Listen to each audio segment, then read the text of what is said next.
We're going to be looking today about the pivot to digital. We've called it a sales roadmap. We've got a guest speaker today who is Fergus Gregory from the Drum and also Collingwood Advisory.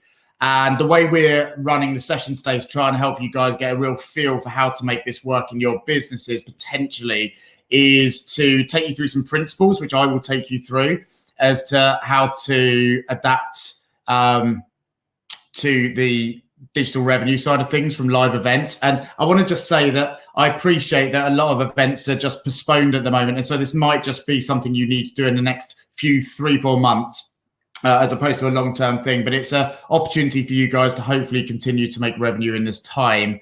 But once I've gone through some of the principles, I'm going to hand over to Fergus to take you through a case study of how they've done it over at the Drum with the Digital Transformation Festival, and how he's put some of these principles into action with his teams and his clients to make a pretty dramatic shift quickly and make it work. So 2 parts to today, and then there's going to be time for you guys to ask as many questions as you want to as we go through.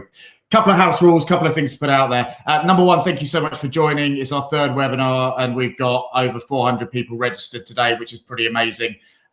We're going to keep doing this type of thing regularly. We're doing everything we can at Flume to help the media and events industry to navigate their way through this really tough time. And we're supported by 3 amazing associations and companies, the AEO, MASH Media and PPA. So thank you for the continuing support from you guys around this initiative that we're using here.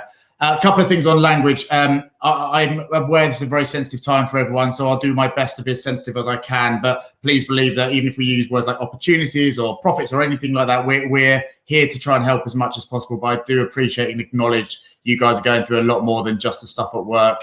And I think that's probably the main stuff that I need to take you through right now as an introduction. So I'm going to dive in. The only other thing I'd probably add is that it's worth getting in contact with us if you've got any questions. Ask them downstairs in the ask the question bit as well. But email us after info@Flume, or I'm sure Fergus would be very open for conversations afterwards as well. So don't just look at it at this hour. Think, what can you ask us, our users, for afterwards as well.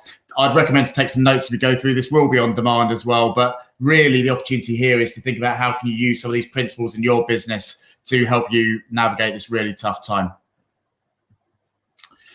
So I'll go through my part, probably last about 20 minutes, this part, and then we'll hand on to Fergus. Called it the Pivot to Digital Revenues, a sales roadmap. The reason I've called it a sales roadmap is because I am not an expert in the tech around this side of things. I'm not here to answer tons of questions about different platforms that you can use, and I'm not going to pretend to be that person. What I am pretty good at, though, is working out how to make it easy for your clients to shift what they do. And so I'm going to be taking you through what they need from you and your teams in this time to go on that shift with you. So the 3 things we're going to look at: number 1, we're going to look at marketing right now, and what's stopping people market right now in terms of your clients and what they're thinking.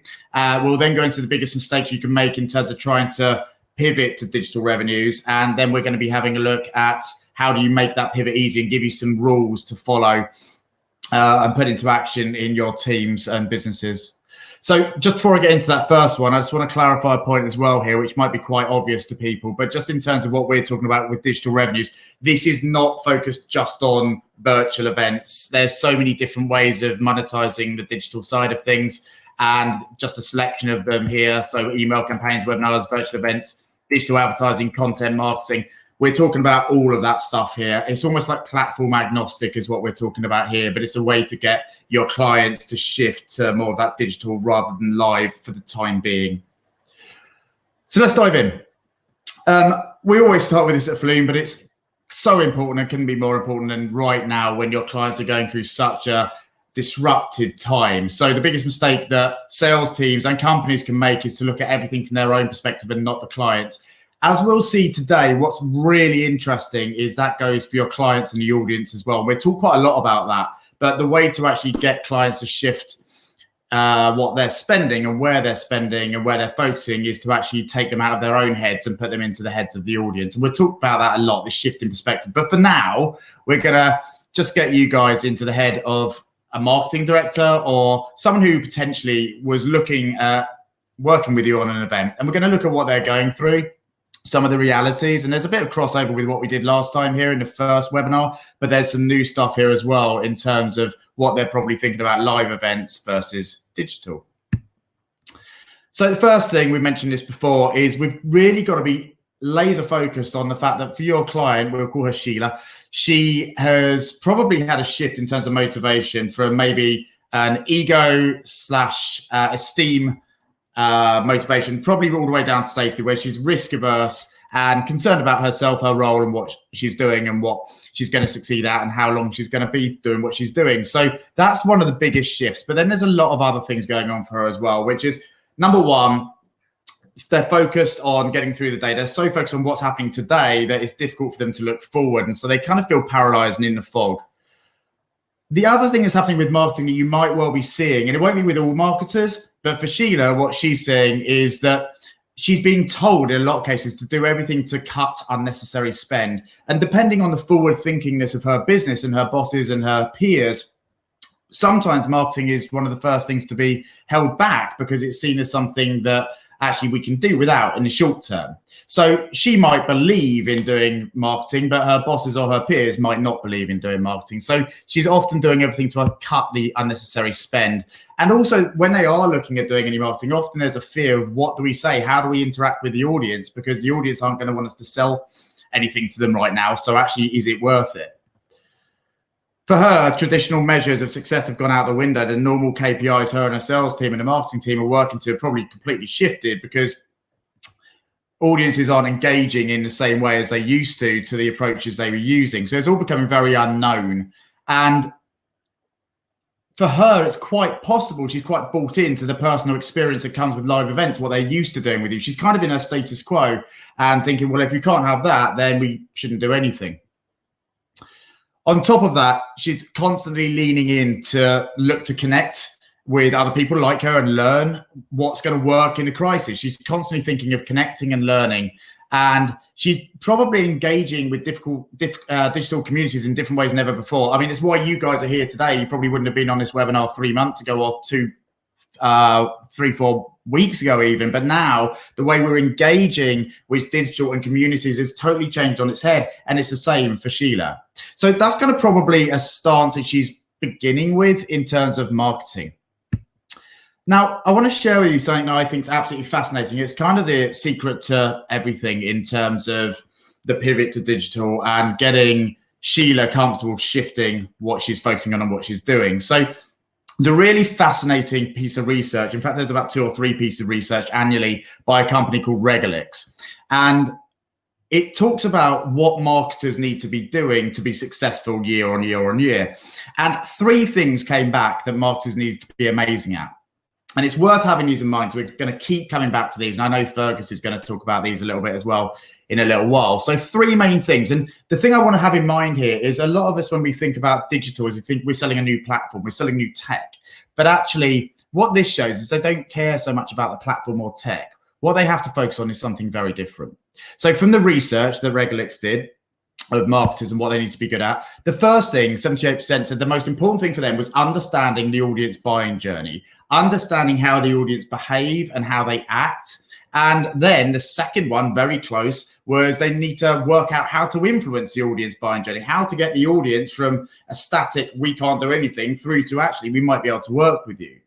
The third bit was knowing what channels to use to influence the buying journey. So knowing what platforms are best. Is it digital? Is it live? Or whatever it might be. But you kind of got an order there. And we talk a lot at Flume around the idea of people don't buy what you do, they buy why you do it. This is proof. This is proof that the only reason a marketer should do anything is if it's going to take the audience on the right journey. So actually, as we talk a lot today about, our job here has to get them to realize how, as a marketer and as a business, their success is dependent on them getting in the audience's shoes and taking them on that journey. Because this is what marketers want. Marketers want to influence the audience. Our job is to teach them how to do that best in these tough, tough times. We'll come back to that as we go through. Ultimately, your marketers, your clients, are asking themselves one thing, which is how on earth do we get through this? And we talked about this in the first webinar. And ultimately, that's got to be our job, is to position ourselves as people who are going to help them get through this. So let's have a look the sales approach, and why it's more crucial than ever. There's a few new stats in here compared to the first session. So number one is when you look at the research from Gartner, CEB previously, who wrote the Challenger Sale. Interestingly, 53% of why people are going to choose you is down to the sales experience. 19% brand, 19% products and service, 9% price. Right now, that has been exemplified and massively exaggerated beyond belief. I read something interesting earlier, which SIFT, who do Accounting Web, published, which is a great piece worth looking at, which talks about people probably forget what you say, people forget what you write, but people will never forget how you made them feel. And that's kind of so true right now because people are so emotionally sensitive to the sales experience. They'll be thinking, is this person helping me or hindering me? So making sure we're doing stuff for the right reasons is absolutely crucial. People care much more about why they're doing stuff than what they're doing. And by going in and thinking about the digital pivot in terms of what I'm selling is probably the wrong way around for them. We need to be thinking about why the client needs anything. And we'll go into that in a minute, but it's more important than ever. And there's this other bit here, which comes from the Rain Group research, which says, this is before we're going through what we're going through now, is 10 times more likely a client will buy from you and work with you if they have been involved in owning the solution and co-creating it. Now it's even more important because there's probably so many people they would have to sell on to in their business and convince it needs to be their idea. So just going to them saying, I've got a webinar, or I've got this platform, probably isn't going to work for them. They need to know why they need it and have created it with you. And ultimately, all of these stats have been there for the last 5 years are wildly exaggerated right now. And the positive and negative implications of the sales experience has never been more memorable. So we're going to look at some mistakes to avoid when talking about the digital pivot. So number one is this idea of pretending that digital solutions are the same as live solutions. And I had a really interesting chat with Sajida Murali the other day on one of our Flume sales chats. And she was talking about how they're not the same. You can't pretend they're the same. We've got to acknowledge they are very different things. And at the moment, it's kind of the only replacement we've got for the time being. Live events will be coming back, but not just assuming they're like for like. The other mistake is just getting focused on the tech and the platform, because ultimately, and this sounds really harsh, but people don't really care about the platform or the tech. They care about why they're buying it, what it's going to do for them, the impact it's going to have. So focusing on the impact as opposed to just the platform is really important. I mentioned this before, focusing on what they can buy and not just why they need, focusing on what they buy and not why they need it. Ultimately, people used to prioritize events for a reason. There was a reason why they were doing it, about the audience and what they wanted to achieve with the audience. And we need to focus on being able to do that with the digital events or the digital revenue streams that we've got or solutions, as opposed to just what they can buy. And the last one here is being passive and accepting no too easily.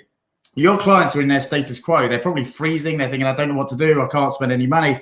And it's very easy. The natural thing to say, no, we're not spending any money. We're not doing that. We're not doing digital, whatever it might be. But actually, as long as our reasoning for them doing digital or moving to a different platform is justified and is going to work for the audience and for them, then it's something we need to be more assertive at and be teaching them. So we're going to look at how to do that in a sec. Before I go on to the main rules, so I want to just harp back to something from the first webinar, because this is crucial still right now. So if you missed the first webinar, it's still on demand and you'll be able to get it through this. So the three main rules in terms of a sales approach were, number one, making sure we're empathetic and acknowledging what they're going to and connecting with them on a really human level. Number two, being purposeful and making sure that we have the calls that they're going to care about, and it allows us to have a stance and lead the client and take their hand through this tough time. And the third piece here is be valuable, making sure that every conversation is worth paying for in itself, teaching them about the audience and what they need and teaching them around what's working and what's not working, being that person who helps them navigate this time and being able to bring those behaviors into your sales approach. We're already seeing from the people we're doing workshops with this on that it's having a dramatic impact in terms of the engagement that they're getting with their clients. Just for the record, off the back of that, because we had such unprecedented response from that, so I think it's 1,800 people who registered for that. We've actually created, and we're a training company, so we've created action workshops, which are hour-long how-tos on each of these, which are designed to have a real instant impact so your sales teams can go off and use this stuff straight away. So if you're interested, or you think your teams are interested in learning more about how to do those and get a foothold in the market right now, then just tap into chat to the right, which I can't see. I'd like to know more. Please tell me more, and we'll email you afterwards with some information about how to get involved with that. So those behaviors are crucial, but with regards to specifically the digital piece, what we need to do overall is we need to shift how clients see digital solutions and why they are necessary in the crisis. And I want to give you a 4-step plan for doing that, and then we're going to hear from Fergus. So just a reminder, this is what your clients actually care about. This is what's actually important for them, and this is how they're going to be making decisions right now, because ultimately, the only reason why anything's going to work for your client is if it works for the audience, if it does the right thing for the audience. So a lot of what I'm about to talk about now is based around that principle that we have to be asking and teaching the client about the audience. We need to be positioning them in the audience's shoes and getting them to realize why they need to act in a certain way to take the audience on a certain journey. But as we can see here, the research proves that's the most important thing for them. So we're going to look at how to do that in a really constructive and powerful way to help you guys create solutions for your clients digitally. Okay, so 4 rules to guide your pivot to digital revenues. The first piece is a piece you would need to do before ever getting on the phone or emailing your clients. And I know Fergus is going to be talking quite a lot in a minute about the value proposition and how they did this. So our take at Flume as to kind of a process for this is to first off realize that there was a reason specifically why they needed live events in the first place. There was a reason why they were trying to do it. They didn't just say, yes, I want to stand, or yes, I want a speaker slot. They were doing it because they wanted specific ROI on a certain objective. And really the question to ask yourselves or your teams, and maybe sit down and have a conversation or a Zoom chat about, is first off, what did clients specifically want to achieve from live events? What were the outcomes and impacts they wanted from the audience? What were they looking for? And it's very likely that it will come down to predominantly these 3 things, although there can be a wider mix, which is sales leads, thought leadership, and branding. And there was a reason why people were doing the thought leadership, live events in the first place.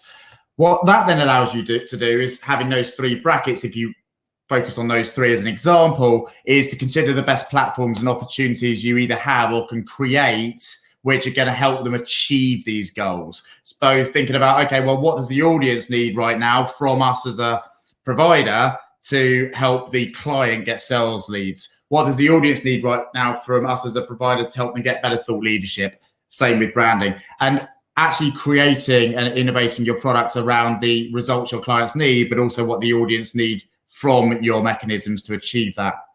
And that allows you to create packages designed around impact. So you can find out, in theory, what does the client need to achieve right now, and then you have a pre-designed package for them on different levels, varying on impact and budget that they have to spend. So the number 1 piece here is making sure we're aware of the different product sets we have or can create, which achieve what your clients wanted to achieve. And it's never going to be exactly the same, but what they wanted to achieve from live events.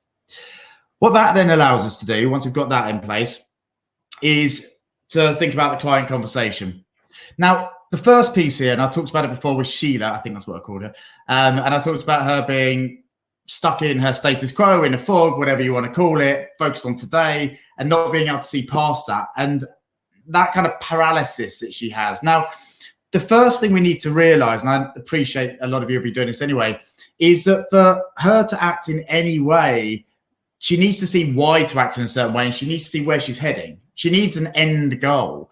And so as a sales team, we need to be making sure that we're focusing the client on the future goal. And it says here, focus the client on what they want to, how they want to come through this and what they want to have achieved with their clients and potential clients. So what do they want to be known for afterwards? What do they want to get to when they come out of this? They want to be in new markets, so they just want to have survived. Do they want to have grown their business with their current clients? What is their objective? And it might be, it's an interesting one, because a lot of clients might not know the answer. But as sales teams, what we can do is we can start to find out what other businesses like them are saying. And I'm not advocating going in and saying this company said that, that company said that, but actually to go to your client saying, other people are prioritizing this, what are you focusing on, can be a really good way to help your clients see through the fog. Once you've got that end goal in mind, the key, and this is absolutely crucial, it comes back to those 3 points from Regalix that people want to know and need to know how the audience are behaving. Your role as a sales team needs to be expert on teach the audience how audience behavior has changed and what they need to know now. So as an example, if you think about it from the audience's perspective, the audience, whoever it is, are acting very, very similarly probably to your clients. They're B2B buyers as well in most cases. So the audience are looking for a way through this. The audience are engaging with digital communities in a new and different way. They're leaning in more than ever before, just like you guys on this webinar. Beforehand, you might have gone to a conference, but we can't at the moment. So the audience are leaning into digital in a different way because they're constantly looking to connect with new people who know what to do or don't know what to do or how to avoid mistakes, peers and colleagues, but they're also looking to learn the best way to navigate this decision-making process, this crisis right now. How do I do it in the best way? They're looking to learn and they're looking to connect. And they're ultimately going to prioritize any company, any one of your clients who is helping them navigate their way through this. I mean, summing it up, if the audience gets through this, your client gets through this. So your client's job really should be to help the audience navigate the decision-making, navigate the process and come out the back of this as strong as possible. And getting your client to realize that by shifting them into the audience's shoes is absolutely crucial. So the main stages here, once you've got your value proposition right, is to number one, shift perspective to how do you want to come through this? What do you want to achieve? And then get them to think from the audience's perspective, what is the audience going through and what do they need? That allows you to then go to the final step, which is to work with them on a plan. So the biggest nemesis to anxiety, which is probably where a lot of your clients are right now, is to have a plan. It goes when you know what you're going to do. And that comes from knowing what you need to achieve, knowing what the style point is for the audience, and then they can brainstorm with you and co-create and own with you something that will work for the audience and therefore work for them. So this gives you a process. Number one, work out your value proposition, focus your client on why they need live events in the first place and think why did they and what do you have that can solve that for them. Number two, focus the client on the future goal and get them to see above the fog.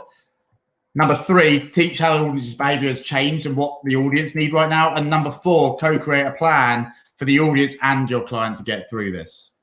So we're actually going to be writing a white paper around this over the next couple of days. And I appreciate there's a lot of information here. So I'm really, really keen and happy to add whatever I can through the questions that you're asking down here, or if you want to get in contact with us after today to go into any more depth around this. But ultimately, the big piece here that we're talking about is realizing that your clients did something for a reason in the first place, and they still need to come out of this in the strongest way possible for them. And what that means is helping their audience come through this. So a big piece here is positioning your client in the audience's shoes and teaching them why they need to do things right now, because it's what the audience need.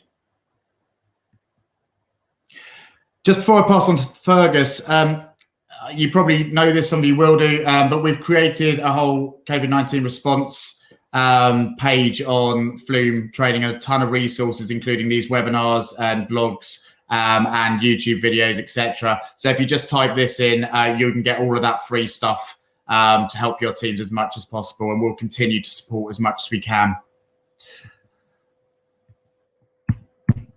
So I'm gonna in a minute bring in Fergus. I'm gonna attempt to. First time I've brought a guest in on here, so I'm hoping it's gonna work. I'm also going to be controlling his PowerPoint, so Fergus will have to give me a quick hands up when he wants me to move on. If you bear with me 1 sec, I'll see if I can bring him in right now.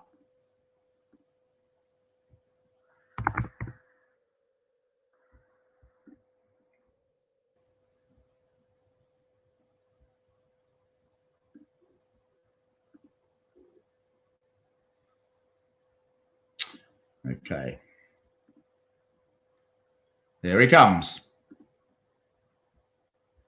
Hey, well done, Roll. That worked. It worked.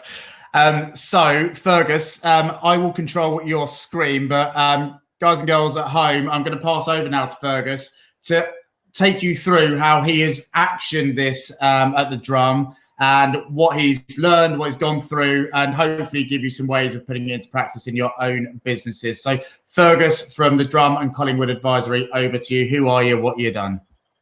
Thanks, Raoul. Much appreciated. I have to say I've spoken on a few panels in person in the past, and it's quite nice in this sort of new environment not to have to wear like a suit and tie along to it. I noticed you're wearing the post-run look there with the shirt undone. That's cool. It is, yeah. Nice and relaxed. So just a bit on me and Collingwood Advisory and what I'm doing with the Drum. So I'm a senior advisor over at Collingwood Advisory. We work with media, subscriptions, events, and data entrepreneurs, helping them with strategy, scale up, value creation, and corporate finance. At the moment, value creation is digital, right? Someone said, I saw a meme the other day that was shared in the marketing space that said, who's responsible for your digital transformation in 2020? And it had a list: A, CMO, B, CDO, C, COVID-19. And that's exactly what's happening. Was one of the reasons why the Drum began to really think about this concept of digital transformation and what it meant for the audience and the clients at the Drum. It gave us a real why for what we were going to do next. You'll hear a lot of what goes on with a lot of what you've already heard from Raoul, just repurposed, but in the real world, I think. Over the next few slides. There's two reasons for that. One, Raoul and the guys at Flume and I have been working together in various businesses for the last decade nearly. Seems like only yesterday. And so the way that I would approach sales and the way that I approach business has been heavily influenced by Flume. And also the Drum is a Flume client as well, and so the way that we approach clients at the Drum has also been heavily influenced by the training and the great work that Raoul and team do. So a quick plug there for Flume training for anyone who's not already working with them. So what I thought I would do is I'm going to share, and thanks, John. Good, nice, thank you. I thought I'd share the story of the Drum, but I would share it alongside a process that you guys can take away. Actually, it was a process that really followed the basic principles of product development, really, and go to market. But we had to do it in 2 weeks. And it also follows a lot of the Collingwood framework that we would work with our clients on advising them about key product development and go-to-market plans and sales strategy. Apparently the slides are very small, Raoul. I'm not sure whether there's anything you can do with the configuration. Let me see if I can get that working. Bear with me a second. I'd rather we were small and they were big, particularly if we're in HD still. Nice one. That works. That's much better. Okay. So thankfully, you won't actually have to move slides very much further because there's only one slide that I'm going to talk through. So I thought rather than show you lots of pictures of everything that we did, everyone on this call should go and register for the Drum's Digital Transformation Festival. Go have a look at that. There are plenty of other Collingwood clients that we're working with that are undergoing and using a similar process, because thankfully for us, the digital transformation process already existed. It's just we've had to do it really, really, really fast. So let's rewind a little bit, and I'm going to put my Drum hat on. At the end of February, it became pretty clear that two of our most fun to run, incredible events were not going to be likely to be running in the guise that we thought they would. The Drum runs a series of conferences in a pub called the Drum Arms, where we take over an Irish bar, because there's one of those in every city, alongside major industry events like Advertising Week and South by Southwest in the media and marketing space. And we run pop-up conferences in a pub, networking, fun stuff, great content creation, the right audience in the right room, and lots of pints of Guinness. I'm not here to tell you how to recreate digital Guinness. although I have been to a few meetups where we've all had a beer in hand. It became really clear that we weren't going to be able to run those, and we needed to do something different, and we needed to do something fast. And the first part of this was to, once we got over the initial, oh shit, the first thing we did was really assess the situation. And here's really what we did. The first thing we needed to do was get really close to our customers and our audience, and do some market analysis. Really getting close to the audience and finding out, not just reconfirming what their core needs were, but also thinking and listening and not selling to them, to really find out what it was that was challenging them at that point in time, what it was that was going through their minds, and then making a bit of an assessment on that. Our editorial team were absolutely vital for this. And if you're working in product teams that are a bit disengaged from the editorial teams, now's the time to change that, guys. Those guys know the audience that usually better than anyone else in the business.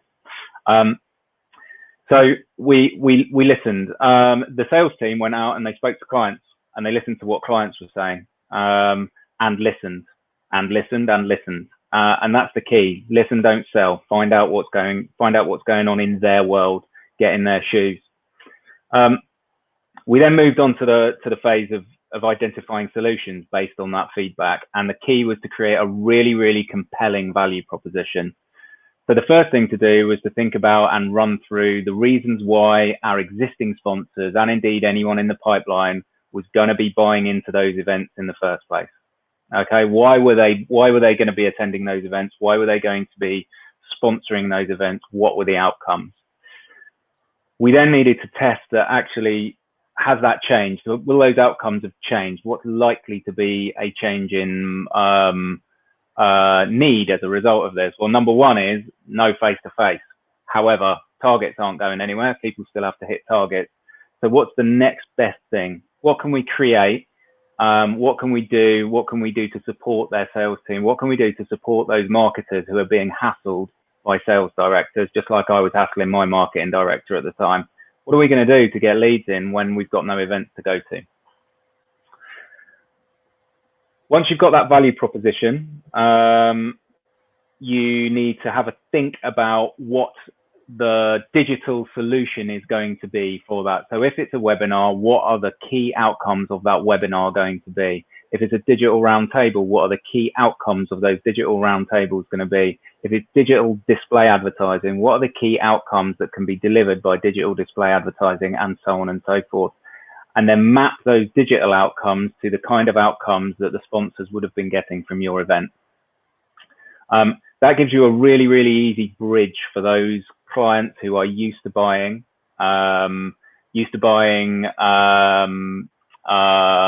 live solutions, used to buying event solutions, and indeed who've had the rug pulled under their Q1, Q2, Q3, Q4 marketing plans. Right? They need to adjust their marketing plans and their marketing strategy.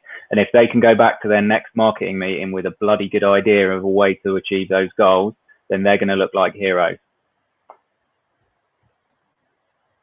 Then you need to give them an and, right? So you're taking people on a change process here. They're changing from what they've already got. And the easiest thing they can do is say, I want my money back. That's the easiest thing they can do. I want my money back. It's not the right thing for them to do in a lot of cases, but it's the easiest thing for them to do. So you've got to give them an and you get, so it makes it a no-brainer. So if you're delivering, if you're panel sponsorship, for example, a panel at the Drum Arms, there is only a certain amount of people you can get in the room. You can only get a maximum of 100 people standing in an Irish pub, right? In the Irish pubs that we were using. There are 100 of the right people, absolutely brilliant. In some of the rooms, in one of the pubs, you could only get 30 people in that room. So the and for the digital sell on that is we're going to run you a panel discussion. We're going to create all that awesome content off the back of it. We're going to make this really, really good. And instead of 30 people or 100 people seeing your being there to witness it, we're going to guarantee you a minimum of 150 people, because that's what we were delivering for our webinars. So identifying the solutions was absolutely key, and then mapping those solutions and delivering an and you get was absolutely crucial for that. So once you've got your value proposition that you think you can take to market, you've probably had a few conversations. The next thing is to think about, okay, so how are we going to look after our existing customers? The chances are you may be carrying a cash or a contractual liability to those customers. You certainly don't want to lose that forward book revenue off your books. If you've had to cancel your event, you're going to need to deliver them something different.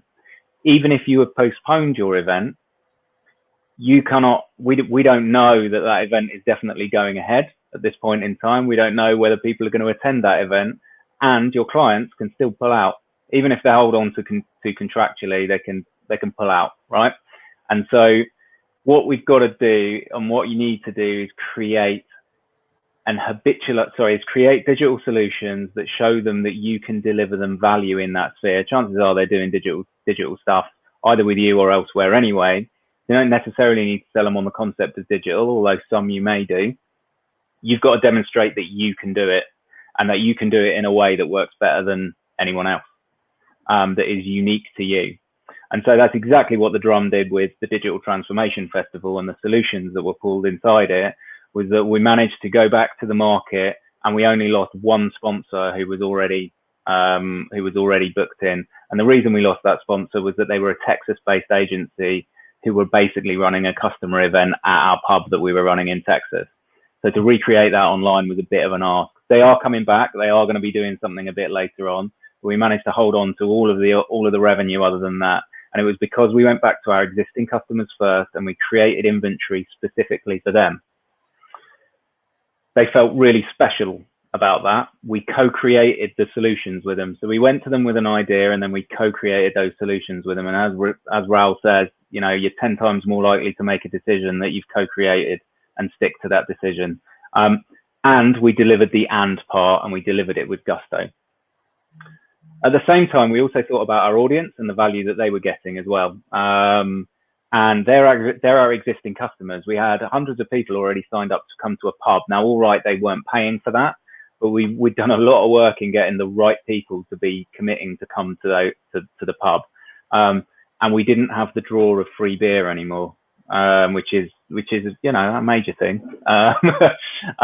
What we did have, though, was some awesome content that could be positioned potentially in a way that was really going to engage them, and not only engage them, but engage more people like them. So the concept of the Digital Transformation Festival came about. Marketers have been talking about digital transformation for years and years and years and years, and marketers are the core audience of the Drum. However, it's one of those things, a bit like everything else, where you go, yeah, it won't happen to me, or I will dabble at it, or most organizations do a bit of it and don't do it particularly well, and then at some point they get disrupted.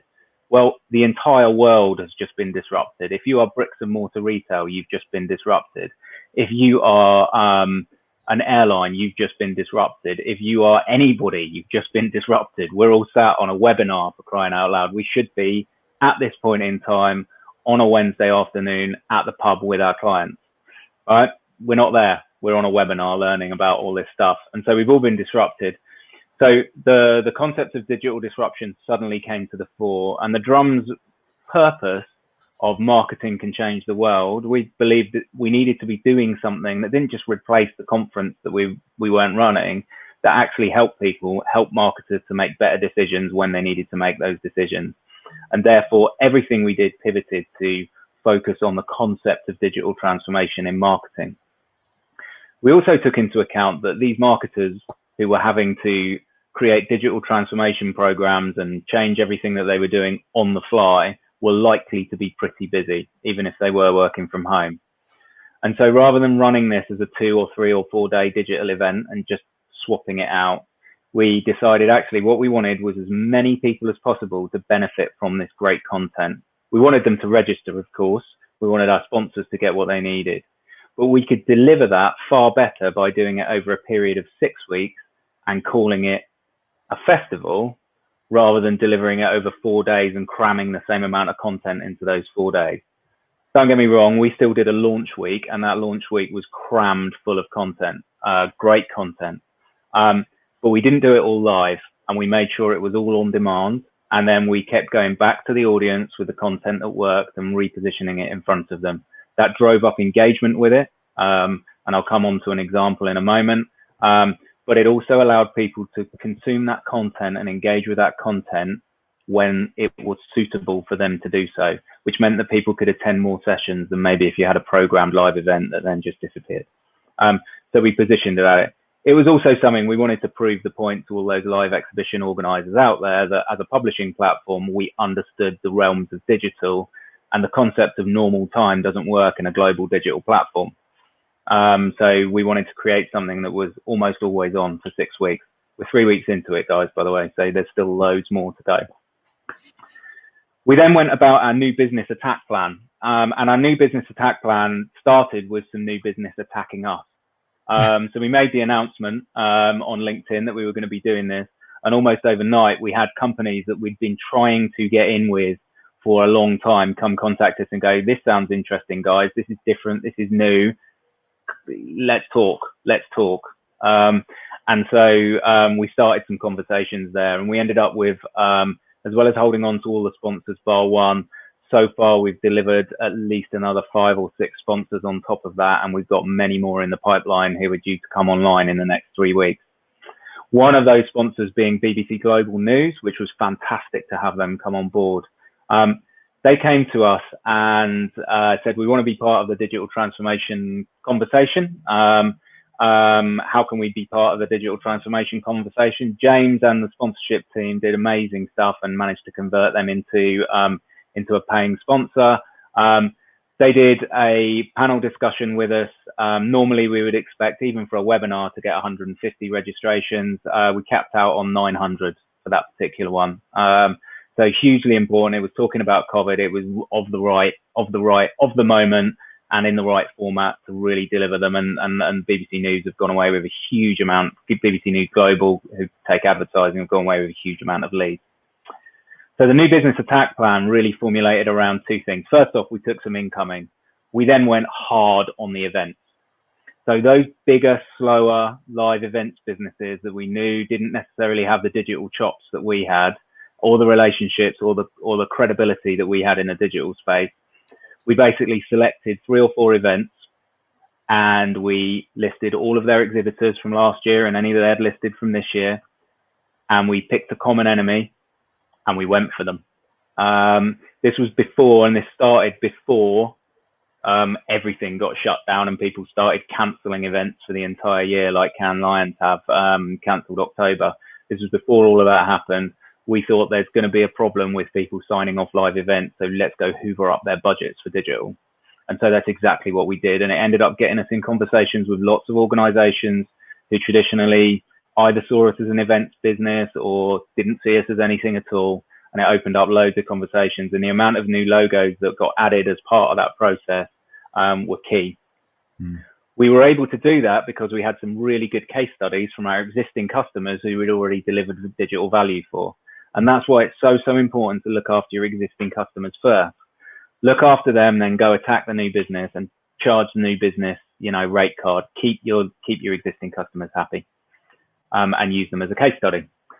We then needed to equip the team. So very quickly, we updated our sales packs. We removed groups of people in the images gathering together, and focused much more on outcomes in terms of the sales packs that we took out there.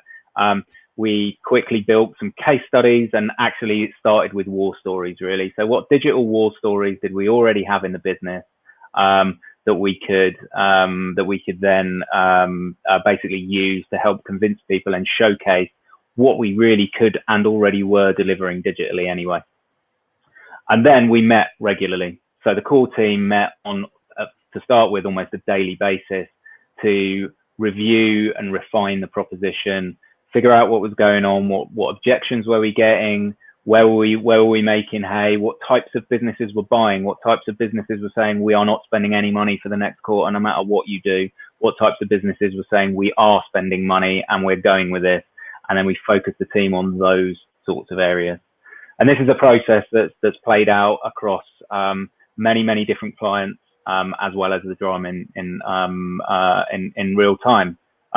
And I believe will probably change a lot of business strategies for at least the foreseeable future.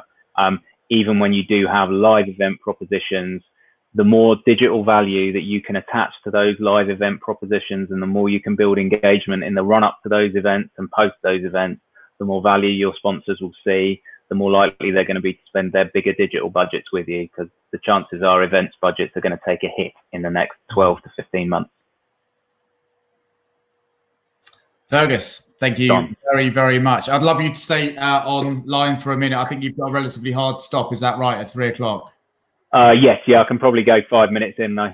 Okay, great. So I've got so many questions, but I'm aware that other people have tons of questions as well. And Fergus, I don't know that you can see these, but there are 6 questions we've got.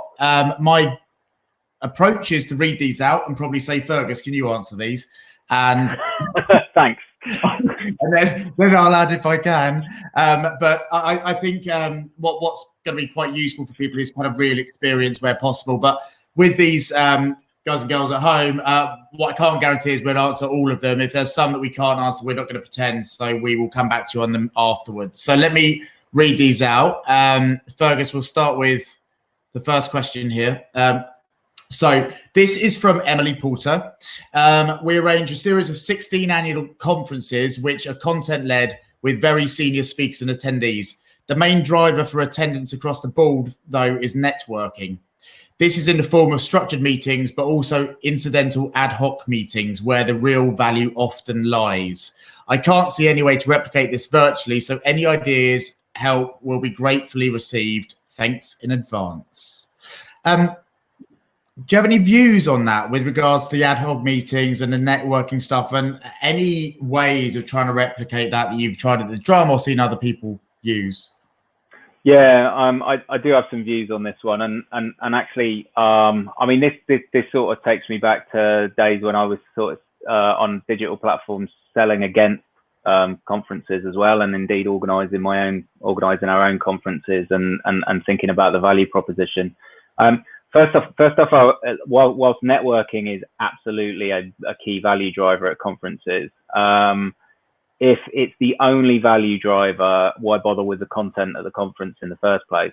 You know, it's easy to organise networking events. So I would question and go back to the audience and really question what other value they're getting from conferences, because it's very often more than just the surface networking.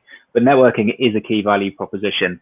I think first off, it's impossible to recreate meeting somebody. I would say there are others who will disagree with me, and check out William's blogs from Gallus, who's got very strong opinions on this.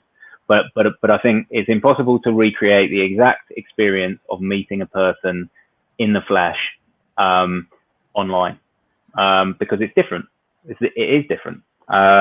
However, that doesn't mean you can't create valuable business connections for people online, and you can't create environments in where people will be able to have and start those relationships that might be when we begin to all be able to meet again, and we all go back and we all remember how to shake hands and all of those things.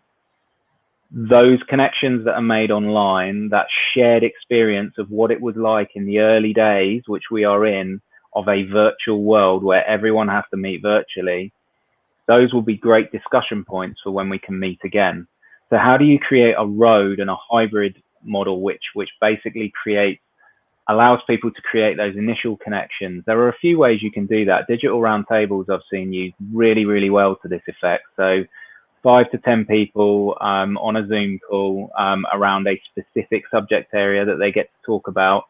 There's no live audience. It's all Chatham House rules. They can share that. That's a great way to connect people with your sponsors, and a really good opportunity. There are also a ton of networking businesses which make their connections and their initial connections online. They start that process online, and then eventually meet. So I mean, even in the a lot of events platforms have this functionality already plugged in. So if you've already got those connections, what you just need to do is figure out in a digital world is credible ways and keeping the audience focused first, a reason for them to be at a certain place at a certain time, and therefore the sponsor can just happen to be there. Creating serendipity online. There are a couple of bits of tech which do that, which I would say whilst we say don't go for the tech first, go check it out because they're quite interesting bits of tech. It has to be right for your audience and it has to be right for your sponsors. So if your audience will get something out of meeting sponsors online and networking online and being part of a community online, then maybe you've got the opportunity to bring them together. And I would think the word community might be one to look at in that, Emily. Fergus, thank you very much. You're doing spectacularly at these, so I'm gonna move on to the next one. We've got a couple more to go. So this one comes from Ian, no second name here. So this one says, most of the revenue is generated from our exhibitor revenue. How can we retain that business from a digital event? Also, surely promoting a digital event or marketing pushes companies away from events. Doesn't that mean that in the longer term, we're damaging the events industry and pushing our key clients or our clients away from our home key revenue generator? I think it's a really interesting question, this whole kind of, are we pushing people away from events by doing this? What's your take on that, Fergus? First off, the events industry has been damaged, guys, already by something that we couldn't do anything about. But so there is some damage that's going to be in there, and I think that the damage is going to be, even when we are all allowed to meet again, it's going to be a while before people get back to the scale as we were before. That being said, there is still going to be a reason for human beings to meet. Right, we are going to need to meet, and trade shows are going to bounce back, no doubt, and conferences will bounce back. We believe that the successful conferences and trade shows will be the ones which adopt a much more of a hybrid approach, and nurture their audience online and keep them connected throughout the year. And then the events just become a real life embodiment of what's happening online anyway. And so what that allows you to do is drive value across multiple channels. And there's plenty of research. I think it might be the RAIN group. There's research that I'm sure Raoul and co can share around marketers, the most successful B2B marketing campaigns. And the most successful B2B marketing campaigns, some 60%, I think, said that they were multi-channel. Yeah. So all we're doing really is introducing a new channel to the market. We're not necessarily pushing people away from events. Do I think that events budgets are going to take a bit of a hit over the next 12 to 15 months? Absolutely, yes, they will, because people will be planning their budgets in the US now, because their budgets start in July. We're going to be still coming off the back of this when people are planning their marketing budgets for 2021. So it's going and we've got a looming financial crisis, right? Potentially. So budgets are going to take a hit. However, if you can go with a hybrid model, you're not going to push people away from your business. It's about delivering them value that they need in a year-round campaign, and you can do that consistently online, so that when the meetings happen at the event, they've already been warmed up by being in touch with that sponsor already. So I think this is an opportunity for canny events businesses to mop up and break into new revenue streams and deliver greater value than they ever could as a pure play events business. Fab. We're going to go with two more questions and then we are going to have to call it a day. But the other questions that are there, we'll try and cover after this on our LinkedIn channel. So this one's from John Robson. I think I know you, John, but it might be a different one. So how do digital, so this is from a different perspective, this one actually, Fergus. So how do digital sales teams within events companies also shift during this time, mainly due to similar events now also selling digital? So kind of much more competition, I suppose, for those people who were in the digital events or digital sales team in events companies. How do these guys adapt, do you think? What's best practice for them? Interesting question. So what I take from this is that is this internal challenge or external? Because you're right, the barriers to entry and everyone's going digital. I'm going to take it as the second one, right? So if your competition are starting to sell loads more digital and you've already got digital, well, you've got one thing, right? You already have the audience. So if you're up against an events business that didn't already have an audience that they've created online, then what that events business is going to need to do, and really bloody fast, is create an online audience, become part of that audience's workflow, become part of their daily lives. If you're already part of their daily lives, then you've already got that audience. So there is a barrier to entry there that you can exploit, and a real value that you can jump on. And if you're already selling digital, then brilliant, because you're perfectly placed. I would say double down, get closer to your clients than ever before. And we mentioned this before. You need to be thinking about, if you contact your client once a week, once a month, once a quarter, once a year, whatever your usual, increase it, speak to them, listen to them, understand their challenges, and be nimble about the way that you can help them solve their challenges. And it's the teams who do that will be winners, regardless of what traditionally they've sold. But I would say that if you haven't already got a digital audience and you're an events business, you better get about building one and thinking about how you're going to engage that audience. If you have already got one, then you're in a good seat. Make sure you're maximizing the benefit of that audience you've already built. Fab. Last question. There were a couple more. We will try and cover them after. This from Carolyn Morgan. Hello, Carolyn. What are the pros and cons of offering a package price for a client versus rate per lead achieved? What did you guys do? Package price, 100%.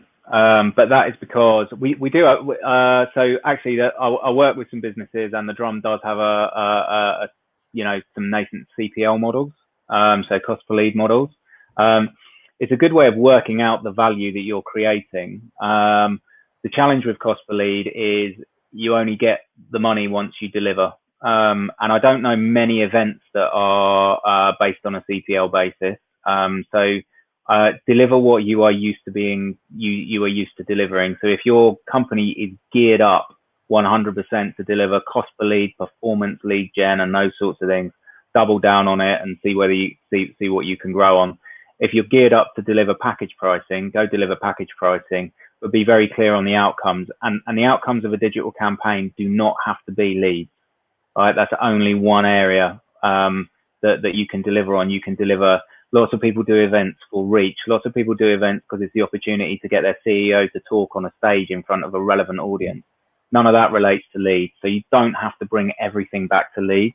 And where you are bringing it back to leads, charge a bloody premium. You're in your premium in events and publishers businesses, so you can charge.